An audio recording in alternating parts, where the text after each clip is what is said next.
Halo football lovers, selamat datang kembali di channel Seniman Bola. Pada video kali ini, kita akan membahas lebih dalam mengenai gaya bermain atau playing style yang dipilih oleh Indonesia untuk menuju ke level sepak bola yang lebih tinggi. Pada kerangka objektif untuk meraih kemenangan yang didapat dengan cara mencetak gol lebih banyak dibanding kebobolan, di dalamnya terdapat pilihan-pilihan subjektif. Pilihan-pilihan subjektif tersebut terutama berkaitan dengan bagaimana cara sebuah tim dalam melakukan serangan, memperkuat pertahanan, serta melakukan transisi permainan. Untuk membantu Indonesia meningkatkan level permainan dan meraih prestasi tertinggi di kancah internasional, Villanesia mencoba untuk merumuskan cara bermain yang paling cocok yang dapat membawa sepak bola kita ke level yang lebih tinggi. Tentu cara bermain yang dipilih untuk bisa membawa sepak bola kita ke level yang lebih tinggi harus mempertimbangkan beberapa hal kunci. Pertama, kondisi kultur geografis dan sosiologis masyarakat Indonesia. Kondisi geografis Indonesia yang terletak di Khatulistiwa menjadikan negara kita beriklim tropis. Untuk itu, diperlukan cara bermain yang dikembangkan sesuai kondisi tersebut. Lalu secara kultur dan sosiologis, masyarakat Indonesia sangat menjunjung tinggi hierarki. Keberadaan role model yang bisa dijadikan teladan dan patron di dalam tim sepak bola amatlah penting. Di samping itu, masyarakat kita juga sangat menghargai nilai-nilai kebersamaan. Sebuah refleksi tentang pentingnya suatu cara bermain yang berorientasi pada kerjasama tim.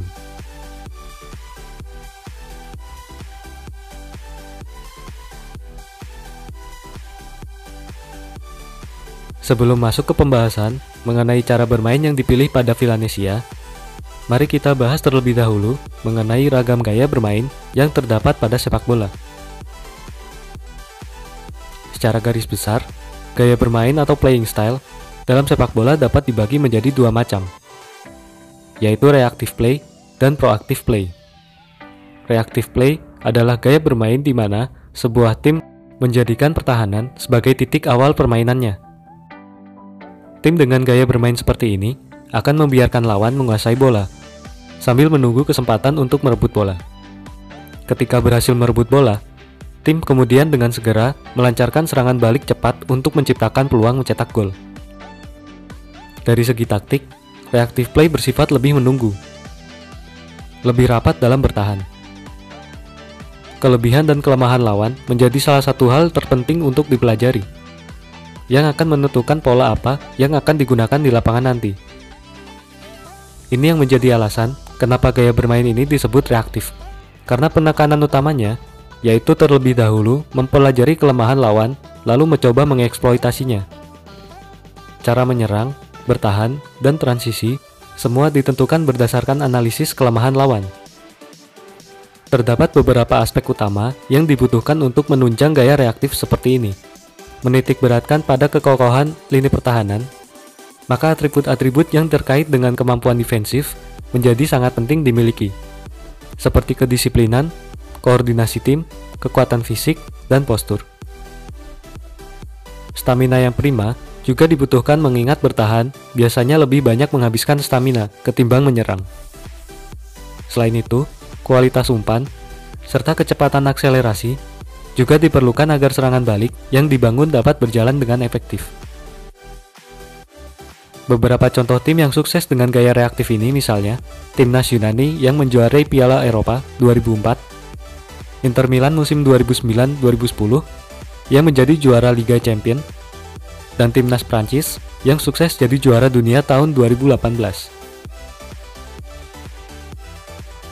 Tidak semua tim bermain dengan gaya reaktif. Banyak juga tim yang lebih memilih untuk menjadikan penguasaan bola sebagai basis permainannya. Gaya bermain ini dikenal dengan istilah gaya bermain proaktif atau proactive play.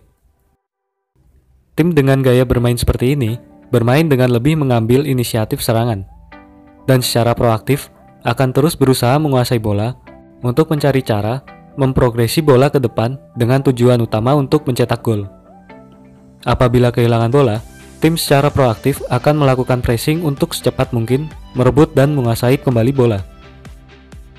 Berbeda dengan reactive play, yang menjadikan kelemahan lawan sebagai acuan utama dalam menyusun taktik dan strategi. Proactive play lebih berfokus pada penyempurnaan pola permainannya sendiri. Tim yang bermain secara proaktif biasanya memiliki taktik atau pola permainan yang khas, yang tidak banyak berubah dari satu pertandingan ke pertandingan lain. Beberapa perubahan mungkin masih bisa terlihat sebagai bentuk anti-strategi terhadap strategi lawan. Namun secara garis besar, identitas permainan tim tetap sama dan tidak banyak berubah.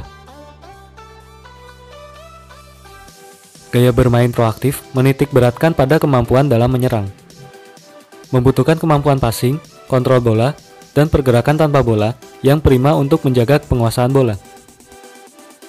Kombinasi antar kerjasama tim, teknik individu, kecepatan, dan kreativitas dalam memprogresi bola ke depan sangat dibutuhkan. Beberapa contoh tim yang sukses dengan gaya proaktif antara lain timnas Spanyol yang sukses menjadi juara Piala Eropa 2008, Piala Dunia 2010, dan Piala Eropa 2012. Kemudian ada Barcelona yang menjuarai Liga Champions musim 2014-2015 dan Manchester City yang memenangi gelar Liga Inggris musim 2020-2021.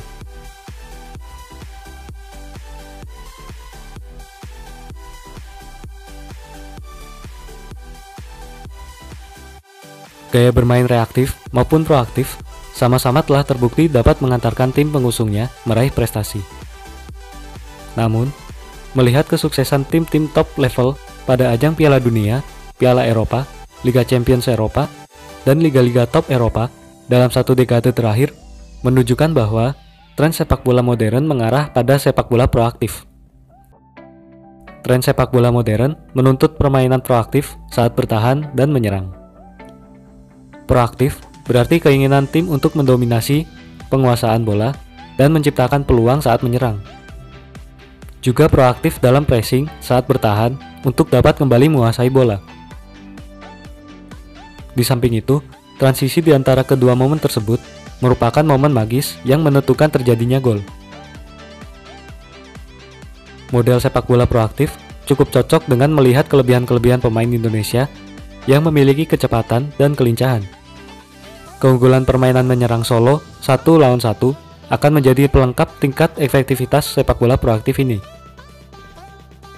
Secara kultural, sepak bola proaktif juga pas dengan agresivitas pemain Indonesia. Dengan rata-rata postur sedang, pemain kita dianugerahi dengan kecepatan dan kelincahan mumpuni. Pemain memiliki keunggulan pada sprint jarak pendek. Pada aksi sepak bola, kelebihan ini terwujud dalam keunggulan pemain Indonesia saat melakukan aksi penyerangan solo 1 lawan 1. Dengan pertimbangan-pertimbangan tersebut, maka dapat disimpulkan bahwa gaya bermain proaktif adalah pilihan terbaik untuk Indonesia demi menuju ke level sepak bola yang lebih tinggi dan lebih berprestasi. Gaya bermain proaktif dipilih untuk membantu Indonesia menuju level yang lebih tinggi, sehingga wajib untuk diperkenalkan dan diaplikasikan terutama di level grassroots atau kelompok umur.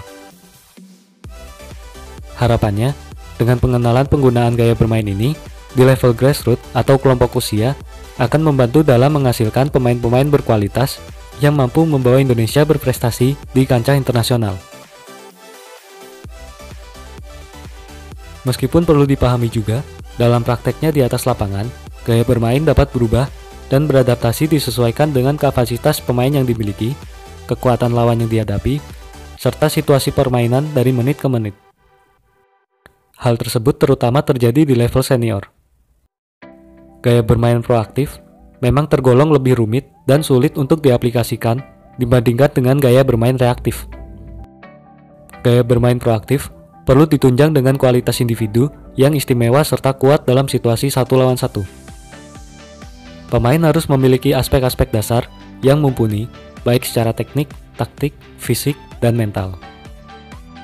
Gaya bermain proaktif yang cenderung lebih agresif dalam menyerang biasanya membuat lini pertahanan menjadi lebih terbuka, sehingga kesalahan-kesalahan kecil saja dapat membawa petaka dan berujung pada kekalahan. Disinilah kebijaksanaan pelatih sangat diperlukan, terutama di level senior, di mana tingkat persaingan sudah semakin tinggi, taktik dan strategi permainan telah sedemikian variatif, serta tuntutan akan hasil dan prestasi yang sedemikian besar. Pada akhirnya, kita harus memahami bahwa pelatihlah yang paling mengetahui kapasitas pemain di timnya, serta memiliki otoritas dan tanggung jawab untuk menentukan cara bermain tim di atas lapangan.